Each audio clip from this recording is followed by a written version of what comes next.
Assalamualaikum warahmatullahi wabarakatuh. Salam sejahtera bagi kita semua, sahabat Suara Metropolitan dimanapun Anda berada.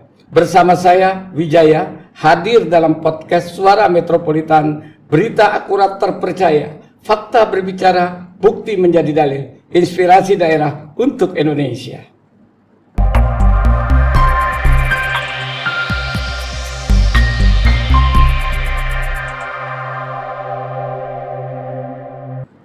Saudara-saudara sekalian, sahabat Suara Metropolitan dimanapun Anda berada, pada hari ini hadir di studio kita yaitu Direktur Pusat Konsultasi dan Rehabilitasi Jiwa. Dalam hari ini hadir yang bernama Mbak Atika Widya Utama, atau nama lengkapnya adalah Raden Roro Atika Widya Utama, SPSI, MPSI, psikolog. Kita sapa dulu. Assalamualaikum warahmatullahi wabarakatuh, Mbak Atika. Waalaikumsalam warahmatullahi wabarakatuh. Di sini saya melihat gelarnya begitu panjang ya, Mbak Atika. Ada MPSI, psikolog lagi. Ini kira-kira apa yang membedakannya itu, Mbak Atika? Yang membedakannya itu karena MPSI psikolog itu sebenarnya untuk gelar orang-orang yang mengambil magister dan keprofesian psikologi, seperti itu. Makanya gelarnya ada MPSI terus ada psikolognya lagi. Oh, jadi itu menunjukkan daripada gelar keprofesian gitu ya? Betul. Jadi kalau dokter masih esket tapi berarti belum dokter. Iya, seperti itu. Oh, jadi sekarang begini Mbak Tika, kita lihat sebenarnya masyarakat ini banyak yang awam. Walaupun tahu istilahnya, sebenarnya psikologi itu apa sih? Oke, psikologi itu sebenarnya juga ilmu yang mempelajari tentang perilaku manusia yang mencakup ada emosi tadi, perilaku, kognisi, terus pemahaman untuk pembelajaran juga gitu. Untuk interaksi sosial juga seperti itu sebenarnya. Nah, sekarang ada pemahaman dari masyarakat, khususnya masyarakat awam lah, yang mengatakan bahwa orang-orang yang pergi ke psikolog itu adalah orang-orang yang karena menderita penyakit jiwa, gangguan jiwa dan lain sebagainya. Ini bagaimana ini, Mbak Tika? Ya, sebenarnya itu betul seperti itu. Tapi sebenarnya psikologi itu bukan hanya untuk gangguan mental berat saja. Psikologi juga itu bisa membantu anak-anak yang mungkin lambat belajar seperti itu. Terus juga untuk kondisi cemas, stres, untuk hal-hal yang mungkin dianggap orang kondisi psikologi yang rendah seperti itu. Ya, stres kerja, stres belajar, itu juga bisa sebenarnya konsultasi ke psikologi. Karena sebenarnya psikologi juga membantu psikolog, maksud saya. Psikolog itu juga dapat membantu teman-teman yang tadi keterlambatan belajar gitu, yang belajarnya sulit, itu bisa juga konsultasi ke psikologi. Jadi bukan hanya untuk orang-orang dengan gangguan mental berat yang kayak udah termasuk ODGJ, orang masuk gitu skizofrenia atau depresi berat, itu sebenarnya bukan untuk itu aja seperti itu. Jadi untuk gangguan mental ringan pun juga bisa kok sebenarnya ke psikologi. Jadi sebelum kita terkena gangguan mental berat gitu, dari awal juga bisa langsung konsultasi ke psikologi untuk menghindari dari gangguan mental berat tersebut. Berarti kita kalau ke psikolog tuh harus ada gangguan jiwa dulu gitu? Nggak harus.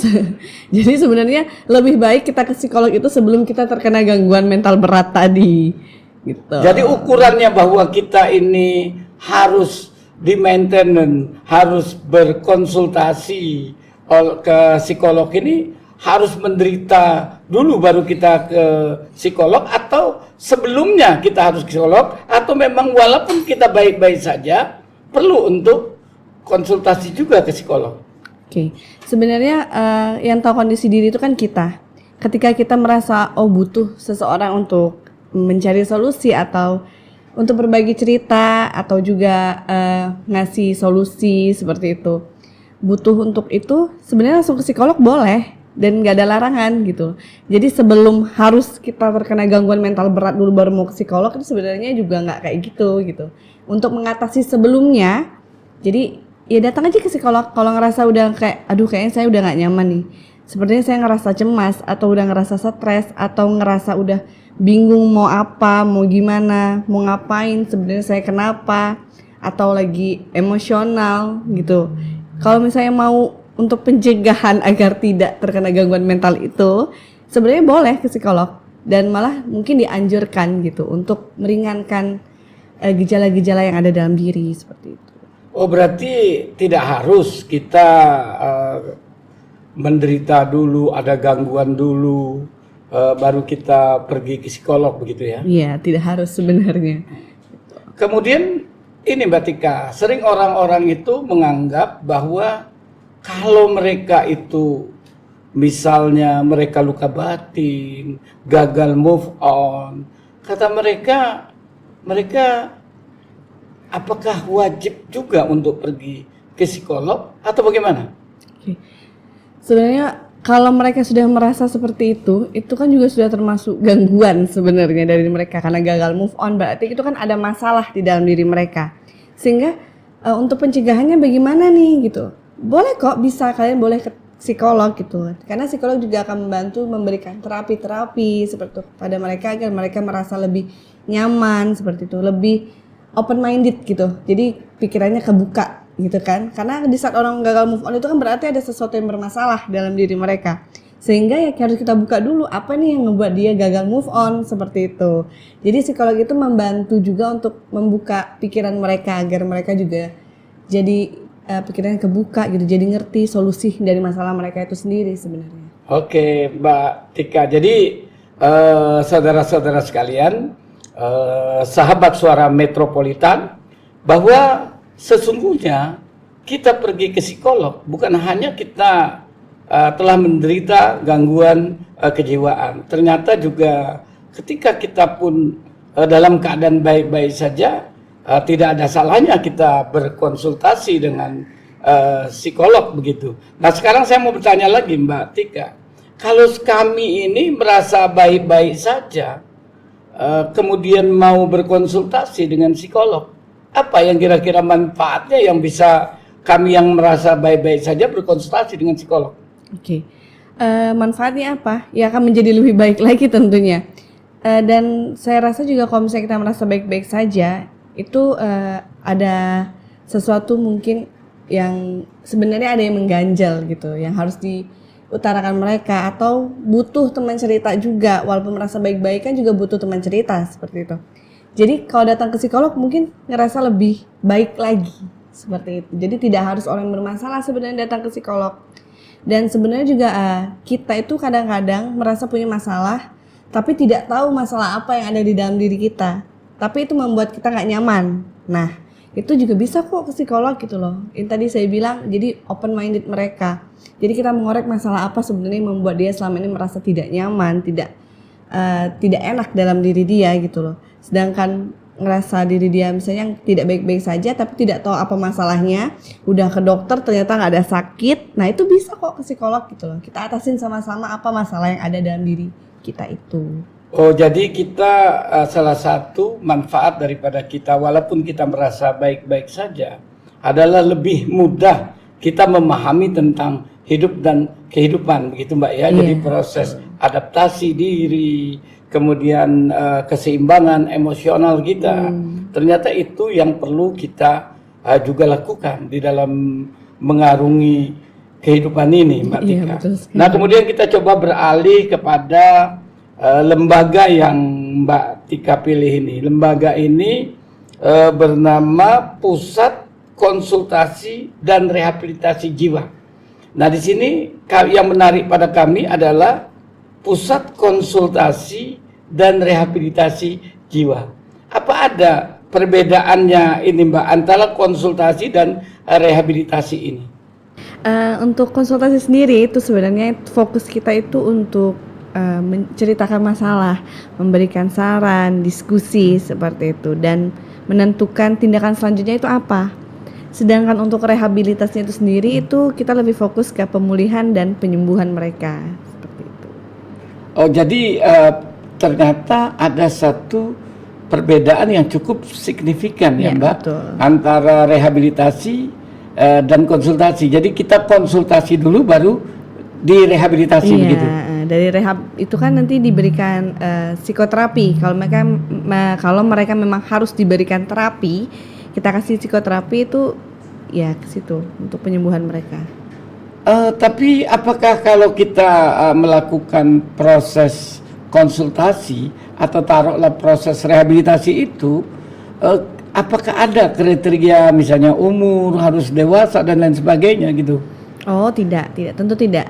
Karena setiap permasalahan itu bisa kita berikan konsultasi ataupun rehab gitu, tergantung permasalahan yang ada dari diri mereka. Seperti kita sering mendengar keluhan ini Mbak ya, para pelajar bahwa dia satu ibu, satu bapak tinggal dalam satu rumah. Ada kecenderungan yang satu ini kelihatan lebih pintar, tapi yang satu lagi kelihatannya lebih lambat dalam penangkapan, lebih susah mereka memahami suatu pelajaran. Nah ini kira-kira apakah ini termasuk dalam problem daripada psikologi juga, Mbak? Iya betul, berarti itu masuk dalam keterlambatan belajar seperti itu. Jadi kalau mereka datang ke psikolog itu pastinya kita konsultasi dulu, kita diskusi dulu permasalahan apa yang ada seperti itu. Dan bukan hanya anaknya aja sebenarnya yang harus diberikan konsultasi gitu. Kita cari permasalahan itu dari mana sih gitu. Jadi dari anaknya dan orang tuanya juga. Nanti dari diskusi itu misalnya memang ada sesuatu yang harus kita perbaiki, itu bisa kita rehab gitu. Kita rehab yang jika memang permasalahan itu berat banget gitu, harus kita rehab itu bisa gitu. Oh ya, sudah tuh kemudian begini Mbak Atika, kita sering mendengar juga ya, kadang-kadang anak-anak kecil yang itu ada yang kelihatannya cenderung hiperaktif. Apakah itu juga termasuk dalam bentuk kajian pada pusat konsultasi dan rehabilitasi jiwa ini, Mbak? Ya bisa, karena anak yang hiperaktif tadi atau ADHD, kita bahasanya ADHD seperti itu juga bisa kok gitu. Karena setiap permasalahan mental apapun, dari ringan sampai ke berat, itu bisa kok langsung ke psikolog. Seperti itu. Oh jadi di dalam psikologi itu memang kita diberikan sebuah arahan, sebuah pencerahan terhadap dilema-dilema di dalam kehidupan sehari-hari kita ya Mbak ya? Iya benar. Untuk hal-hal misalnya nih juga kita ngerasakan diri kita baik-baik gitu, tapi kata banyak kerjaan gitu, sehingga makan misalnya nih, makan pun juga ngerasa nggak nikmat seperti itu bisa kok gitu kita ke psikolog. Dengan apa, misalnya kita berikan terapi mindfulness seperti itu, mindfulness cara bagaimana sih menikmati makanan agar kita tuh terasa makanan tuh emang kerasa enak banget gitu. Terkadang orang tuh kan banyak orang-orang sibuk itu, saking dia sibuknya bahkan makan pun cuma sekedar makan, tidak menikmati makanan itu gitu. Nah itu kan lebih baik kalau misalnya emang kita makan itu sangat kita nikmati gitu. Nah itu bisa konsultasi ke psikologi gitu, ke psikolog langsung. Itu bisa dengan melalui metode mindfulness seperti itu, cara menikmati makanan. Bahkan di saat kita berjalan pun itu kita bisa menikmati bagaimana cara setiap langkah kita berjalan, itu juga bisa. Itu diberikan mindfulness dari psikolog, itu juga bisa seperti itu. Sebenarnya dari hal kecil pun juga itu bisa seperti itu.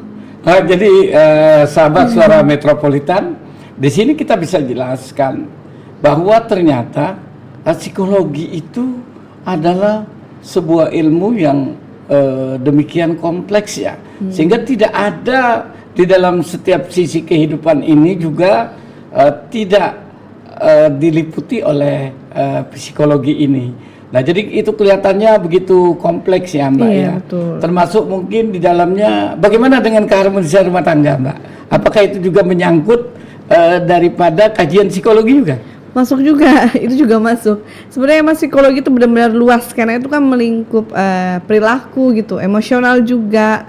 Seperti itu kan, saking luasnya itu setiap gerak kita pun sebenarnya itu bisa kita konsultasikan ke psikolog dan bisa diberikan, jika memang harus diberi terapi itu bisa diberikan terapi gitu. Kapan ukuran-ukurannya seperti apa Mbak? Orang yang harus diterapi, orang yang harus direhab, atau cukup kita dengan konsultasi saja? Oke, untuk mengukurnya itu yang pertama yang tadi kita diskusi ya gitu. Jika memang terlihat sepertinya harus kita tindak situ, biasanya kita berikan alat tes psikologi. Nah itu untuk mengukur apakah orang itu memang harus diberikan terapi atau hanya dengan konsultasi saja, atau tadi harus direhab juga. Nah itu kita lihat dari alat tes itu gitu. Jadi selain kita diskusi jika memang harus diberikan alat tes untuk kita lebih tahu permasalahan dia sebegitu berat, seberapa berat sih gitu permasalahannya, itu kita berikan alat tes. Lalu dari alat tes itu nanti keluar hasilnya, baru kita tentukan selanjutnya akan diberikan apa gitu. Nah, sahabat Suara Metropolitan, semakin jelas kita bagaimana dengan paparan daripada Mbak Tika ini. Nah, kemudian ini lagi Mbak Tika, apakah juga psikologi ini bisa dimanfaatkan untuk meningkatkan prestasi belajar daripada anak didik, Mbak?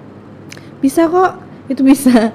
Untuk meningkatkan prestasi juga bisa sebenarnya dengan konsultasi tadi dan alat tes tadi loh, kita ukur dulu kan kemampuan mereka.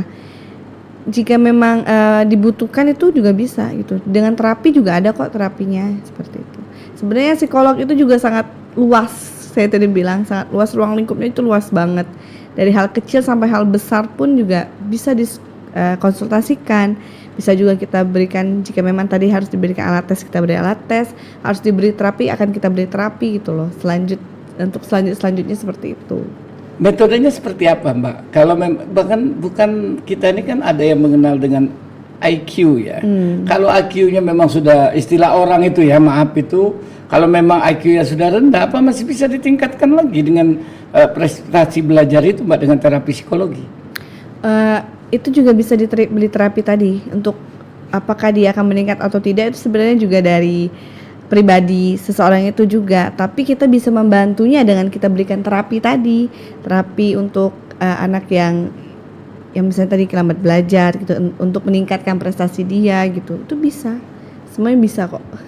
Jadi demikian kompleks juga ya, Mbak ya. Betul. Jadi kita bisa dari bermacam-macam sudut persoalan-persoalan ini. Tidak hanya kita harus menderita gangguan jiwa dulu, berarti kita bisa meningkatkan prestasi belajar, kemudian kita anak-anak yang tidak enak makannya, yang kurang bergairah juga kita bisa terapi juga, begitu kompleks ya, Mbak. Kemudian yang prestasi belajar, kesulitan belajar, termasuk orang-orang yang gagal cinta, yang akhirnya lambat untuk move on gitu ya, betul sekali. Berarti kan itu ada masalah ya kalau dia gagal move on. Ya, sahabat Suara Metropolitan, bahwa sebelum kita mengakhiri podcast kita hari ini, kira-kira ada close statement enggak, Mbak, untuk dalam acara podcast ini? Oke, close statementnya gini. Untuk psikolog itu tidak perlu kita terkena gangguan mental berat saja gitu. Kita dalam gangguan ringan pun atau untuk kehidupan sehari-hari pun juga bisa. Jadi saran saya, cintailah kesehatan mental kalian. Oh ya, jadi sahabat Suara Metropolitan, jadi kalau untuk berkonsultasi dengan Mbak Tika itu silakan konsultasi yang terbuka untuk umum ya, Mbak ya. Iya, betul. Itu di Jalan Pendawa nomor 50. Nah, disinilah tempat Mbak Tika berpraktek. Oke, sahabat Suara Metropolitan, demikian podcast kita untuk kali ini. Kita akan berjumpa kembali dengan tema-tema yang lebih menarik. Tetap di Suara Metropolitan, berita akurat terpercaya, fakta berbicara, bukti menjadi dalil. Inspi Daerah untuk Indonesia. Assalamualaikum warahmatullahi wabarakatuh. Salam sejahtera untuk kita semua.